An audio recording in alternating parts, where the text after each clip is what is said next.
مدافعكم أعيرونا مدافعكم ليوم لا مدامعكم أعيرونا وظلوا في مواقعكم بني الإسلام ما زالت مواجعنا مواجعكم مصارعنا مصارعكم إذا ما أغرق الطوفان شارعنا سيغرق منه شارعكم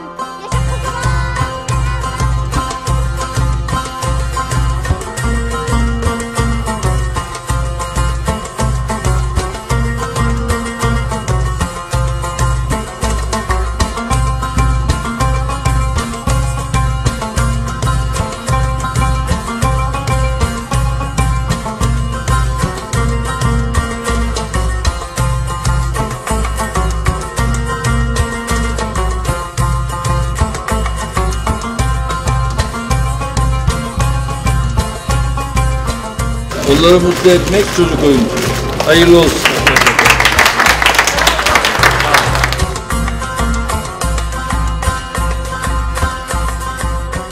Bir çocuk için oyuncak, çocukluğun ta kendisidir.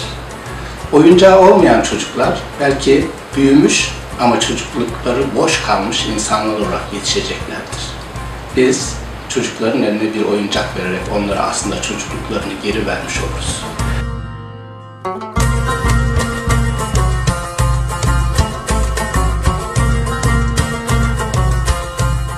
Bazen bir çocuğun elindeki bir oyuncak onun o çektiği sıkıntıları unutturacak en önemli eşya olacaktır. Aklımıza şöyle bir soru gelebilir tabii ki. Onların en önemli şeyi karınlarını doyurmak, giyinmek. Tabii ama bir çocuk için herhalde karnı doyduktan sonra gelecek ikinci şey oyun ve oyuncaktır. Ve bu rüzgar gülünü yolluyor.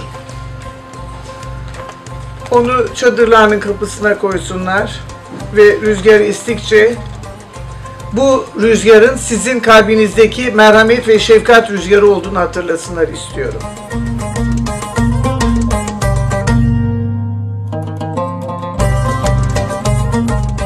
Bu organizasyonda katkı olarak vurmalı çalgılardan oluşan oyuncaklar hediye etmeyi düşündük. Çünkü biliyoruz ki müzik hayatımızda ekmek kadar, su kadar önemli.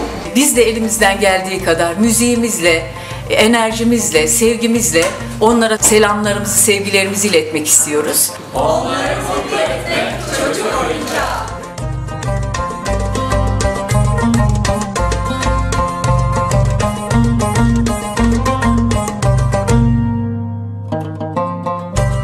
Onları mutlu etmek çocuk oyuncağı. Oyuncaklarla yurdumuzdaki misafir sığınmacı çocukları buluşturan anlayışı ve bu kampanyaya katkı veren tüm çocuk dostlarını kutluyorum. Üsküdar Belediyesi olağanüstü bir gayret ve büyük bir başarı gerçekleştiriyor.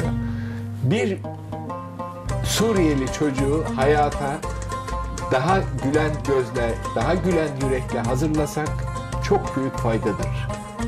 Üsküdar Belediyesi'ni bütün gönlümle tebrik ediyorum.